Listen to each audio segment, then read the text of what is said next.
ჩვენმა ორგანიზაციამ შეისწავლა სოფლიო ეკონომიკური ფორუმის მიერ გამოქვეყნებული ანგარიში, 2015 წლის ანგარიში, რომელიც მოიცავს სოფლიოს 151 ქვეყნის ტურისტების, ასე ვთქვათ, ტურისტული განვითარების პოტენციალის შესახებ, ტურისტული კონკურენტუნარიანობის შესახებ მნიშვნელოვან და დეტალურ ინფორმაციას. კერძოდ მოხსენება 151 ქვეყანას შორის ტურიზმთან დაკავშირებულ ყველა კომპონენტს 1-დან 7 ქულამდე აფასებს და საინტერესო არის აი ამ მოხსენების მიხედვით საქართველოს რა პოზიციებზე არის, რა მნიშვნელოვანი ფაქტორები არსებობს ტურიზმის შემოფერხებელი, რასაც სოფლიო ეკონომიკური ფორუმი მიიჩნევს, რა მიმართულებითაც სოფლიო ეკონომიკური ფორუმის რეკომენდაციები საქართველოს მთავრობისთვის, ასე ვთქვათ, გასათვალისწინებლად მნიშვნელოვანი იქნებოდა. ნუ პირდაპირ, ასე ვთქვათ, შეფასებაზე რამოდენიმე მნიშვნელოვანი კომპონენტზე მინდა გავამახვილო ყურადღება. ეს პირველი გახლავთ საერთაშორისო ღიაობა. აქ იგულისხმება სავიზო მოთხოვნები, რომელიც ფასდება მაქსიმუმ 100 ქულით. ამ შემთხვევაში ჩვენ 80 ქულა გვაქვს და ასე ვთქვათ, მესამე ადგილზე ვიმყოფებით. აქედან გამომდინარე, ბოლო პერიოდში ის ფაქტი, რომ სავიზო რეგულაციების გამგაცრებამ შეაფერხა ტურისტული ნაკადების შემოდინება ქვეყანაში, არ მიიჩნევა ადეკვატურად, იქიდან გამომდინარე, რომ აქ სხვა უფრო მნიშვნელოვანი და ფუნდამენტური ფაქტორები არის, რაც აფერხებს ტურისტული ნაკადების შემოდინებას ქვეყანაში. ასევე ერთ-ერთი მნიშვნელოვანი კომპონენტი არის ადამიანური რესურსები და შრომის ბაზარი. აქ ყურადღებას იპყრობს ის გარემოება, რომ მომსახურების ხარისხი საკმაოდ დაბალი არის ამ კუთხით. საქართველოს 3.8 120 ადგილზე არის 151 ქვეყანას შორის, რაც რა თქმა უნდა არ არის კარგი მაჩვენებელი. ეს ციფრი იმაზე მეტყველებს, რომ ქართულ ტურისტულ კომპანიებს ჯერ კიდევ ბევრი აქვს სამუშაო ხარისხის დახვეწის მიმართულებით. შრომის ბაზარს რაც შეეხება, ერთ-ერთი ყველაზე პრობლემური გახლავთ აქაც კვალიფიციური მუშახელის მოძიება.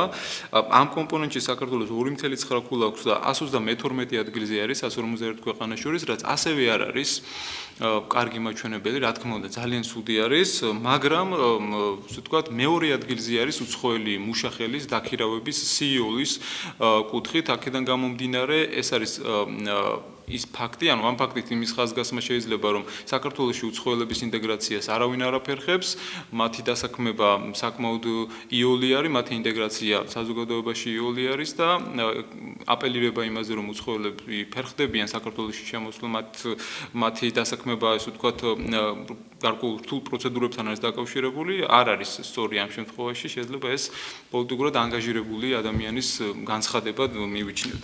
ასევე მნიშვნელოვანი კომპონენტი არის ტურიზმის პრიორიტეტიზაცია და ეს კომპონენტიც ნათლად მეტყველებს იმაზე, რომ საქართველოს მთავრობის ერთ-ერთი პრიორიტეტული მიმართულება გახლავთ ტურიზმი.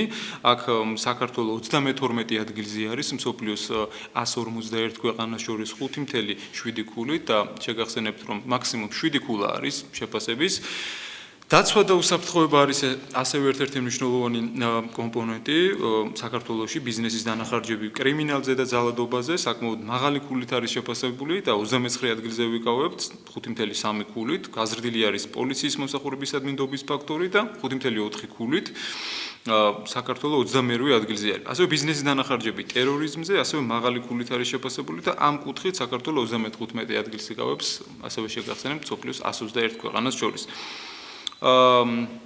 ახლა ის მიმართულებები, რა მიმართულებითაც, ასე ვთქვათ, მთავრობა უფრო უნდა გააქტიურდეს და უფრო ქმედითი ნაბიჯები უნდა გადადგას მსოფლიო ეკონომიკური ფორუმის მოხსენების მიხედვით, არის შემდეგი მიმართულებები. ეს ერთ-ერთი მნიშვნელოვანი არის ბიზნეს გარემოს შეფასება, რომელშიც მოხსენების მიხედვით საქართველოს 32 ადგილზე არის 4.9 ქულით, აქ იგულისხმება საკუთრების უფლების ხელყოფა, 95 ადგილზე ვართ ამ კუთხით, პირდაპირ უცხოურ ინვესტიციებზე საკანონმდებლო გავლენა 22 ადგილი, მშენებლობის დაწყების ნებართვები 11 ადგილი, ბიზნესის დაწყების სიმარტივე მეორე ადგილი. ეს თავიდანვე ცნობილი იყო, რომ ამ კუთხით დაწინაურებულები ვიყავით, მუშაობის სტიმული გადასახადების სახალისობის კუთხით მე-20 ადგილი, ანუ ეს მონაცემები გარკვეულწილად მეტყველებს იმაზე, რომ ასე ვთქვათ, კარგი პოზიციები გვაქვს. 2015 წლის მსოფლიო ეკონომიკური ფორუმის მოხსენების მიხედვით საქართველოს მთავრობას მნიშვნელოვანი სამუშაოები აქვს ჩასატარებელი ისეთი მიმართულებებით, როგორებიცაა გარემოსდაცვითი რეგულაციების გამკაცრება, რაც სადაც საკმაოდ რთული, ასე ვთქვათ, პოზიცია, ცუდი პოზიცია გვიკავია 113 ადგილი, საჰაერო ტრანსპორტის ინფრასტრუქტურის გაუმჯობესება 94 ადგილი, ბუნებრივი რესურსები 125 ადგილი, ბუნებრივი რესურსების დაცვის კუთხით, საინფორმაციო და საკომუნიკაციო ტექნოლოგიები 74 ადგილი, ანუ ყველა ჩემს მიერ ჩამოთვლილი პოზიციები არის საკმაოდ რთული მდგომარეობა.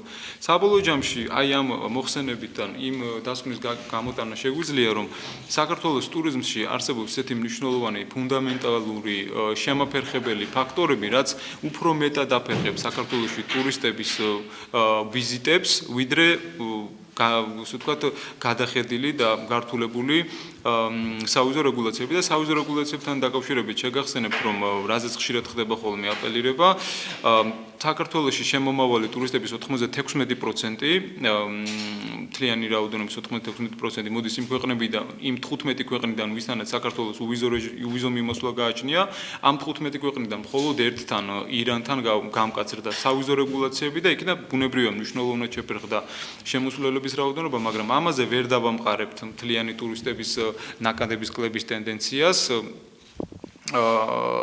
და ამაზე ისიც მეტყველებს, რომ აი ამ მოხსენების მიხედვით სხვა უფრო მნიშვნელოვანი ფუნდამენტური ფაქტორები არის, რაც მართლაც აფერხებს ტურისტების შემოდინებას და რა მიმართულებითაც მთავრობამ უფრო აგრესიული და უფრო აქტიური პოლიტიკა უნდა გაატაროს.